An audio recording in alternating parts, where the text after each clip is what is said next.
Today we're here at Aston Villa looking at Simulation and Modelling 2024, looking at challenges in engineering around sustainability, database modelling methods, and of course AI and digital twins. One of the main reasons Second Mind has got involved in this event, sponsoring it, and also attending previous IMechE events is learning from peers.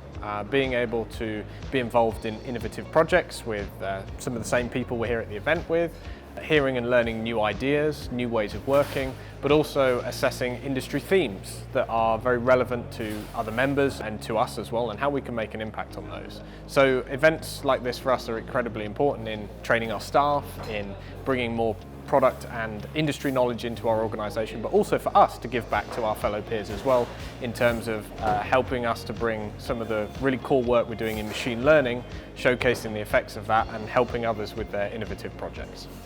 Today I attended the IMechE event because I'm really interested to see how other companies apply simulation software in their projects. And especially nowadays with AI and machine learning, I want to learn how this affects their workflow and how it helps them get their designs quicker and more optimized. My takeaway from the event is really the diversity of artificial intelligence in the simulation. From packaging companies, for example, to batteries, this gives you a really big range in the applications, and it was really interesting to see this diversity. The event has been a great success. We've given some really interesting talks. We've spoken with lots of interesting, innovative companies and met lots of great people.